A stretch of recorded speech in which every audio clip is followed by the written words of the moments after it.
We will look at the two main categories of investment risk: systematic, which means across the board, and unsystematic.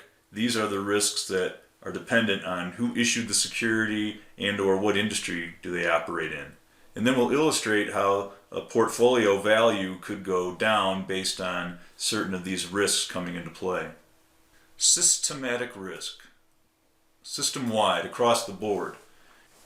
If you're in the stock market or the bond market, who knows what could happen to the overall market that day or that week or that year. So it doesn't matter how many different issuers or industry groups you own. If the S&P drops 15%, your stock portfolio is probably down about 15%. And even if you're in something safe like treasury bonds, if people suddenly decide they're not safe or that they just don't want to be in them, if they start selling much more than buying, you're going to see your portfolio value go down there as well. So I can't diversify to protect market risk. It's kind of just something I have to deal with, unfortunately. Or some people can't deal with it. If I'm in fixed income, I take on inflation or purchasing power risk. That means that my fixed income payments may not keep up with rising prices. The best way to protect against inflation risk is to be in the stock market to the extent that you can handle the other risks involved there. Interest rate risk. That means that even if I'm in something safe like a treasury bond, if interest rates go up, market prices will drop. So if I may need to sell along the way, I have to be very careful about how long the term to maturity is. So the only way to protect or reduce your interest rate risk, protect against it or reduce it, would be to either buy shorter maturities or build a bond ladder where you're staggered across short-term, intermediate, and long-term bonds.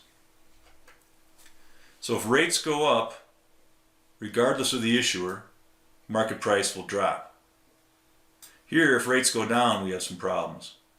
If I'm reinvesting my interest payments, I might end up reinvesting them at a lower rate. If interest rates are suddenly 2%, I might take a 5% payment and go forward at a much lower rate.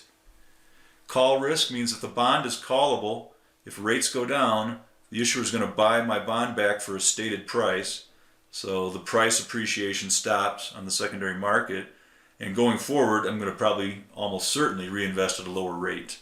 Prepayment means the same thing, but I'm in mortgage-backed securities. Rates went down, homeowners refinanced, I got all my principal now, and I'm going to go forward at a lower rate. You can invest internationally in both developed markets, such as Japan, or emerging markets, such as Brazil and India. If you go into emerging markets, you take on political risk. The political and social instability of the region or the country, and the headlines that are associated with that could have a major negative effect on your holdings. And whether it's developed or emerging, if you go international or global, you're going to end up taking on some currency exchange risk. If the American dollar strengthens, believe it or not, that's going to be a risk. All right, so there are ways that I can protect against them or reduce them, but diversification is not one of those ways. Diversification helps to reduce some of these risks. Unsystematic, meaning this depends on the company that issued the stock or the bond or the industry that they're in. And because every issuer and industry group has their own particular risks, that's why we diversify, spread it out among different companies and industries. No matter how much I love a particular company, I can't put all my money into it. Companies have business risk. They might have a product recall. They might have poor management, bad headlines. They might end up with products and services that become obsolete. If you go back 40, 50 years ago, typewriters and 8-track players probably looked profitable, but then they just sort of went away. Spread it among different businesses. Different businesses and different industries have various legislative/regulatory risk. Car makers face these risks. Financial companies face those, so I want to diversify. And credit/default risk.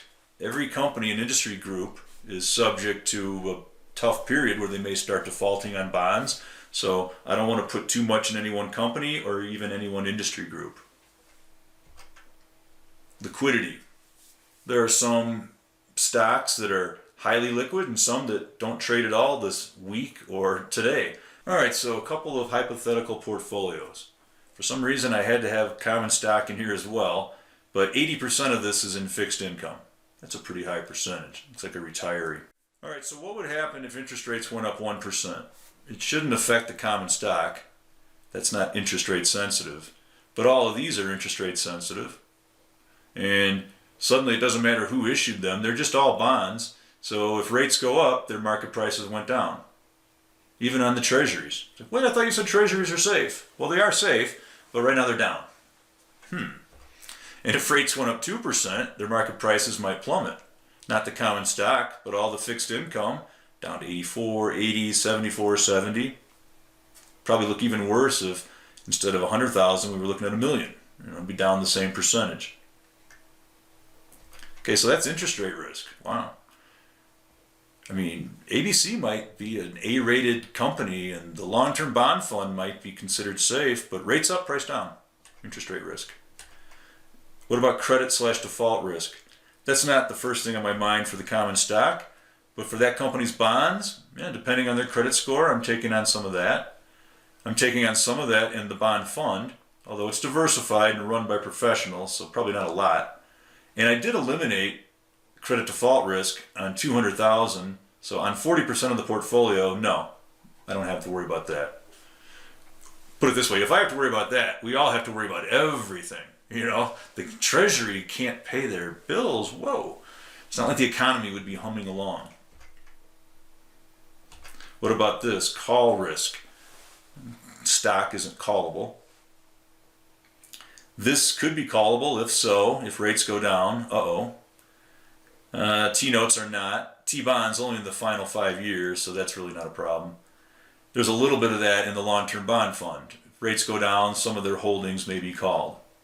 And reinvestment risk. Along the way, all of this fixed income, if I'm reinvesting the coupon payments, the interest payments, I may be reinvesting at a lower rate. Which is interesting because we always worry so much about interest rate risk, but that means I'm reinvesting at a higher rate. And even though it's nice that when rates go down, my bond's market price rises, so what? I may see the bond called, and even if not, I'm reinvesting at a lower rate going forward. Okay, equity. This is common stock.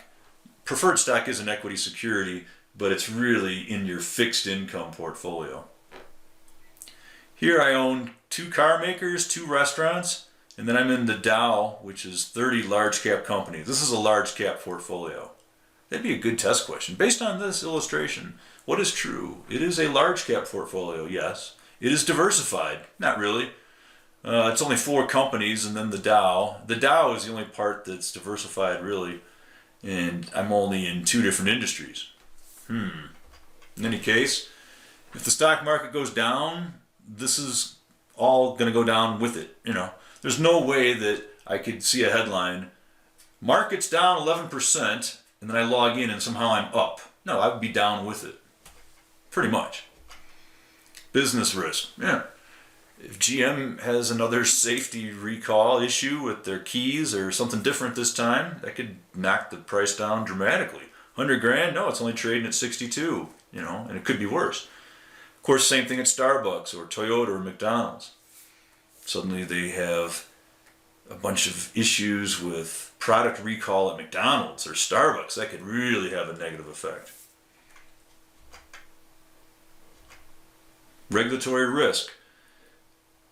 If the EPA says that fuel standards have to go up, that could hurt GM and Toyota. If various states or the federal government have issues with the products served by Starbucks or McDonald's, your labeling has to have a big hazard sign on it because it has trans fats, whatever it might be. Just the headline itself could cause the value of your Starbucks or McDonald's to plummet. So systematic risk, which includes market risk and inflation or interest rate, basically across the board, this is going to affect your holdings. It's not based on the issuer or the industry group. And then for unsystematic risk, it is. Now that's why we diversify so we don't have too much in any one industry or any one particular issuer.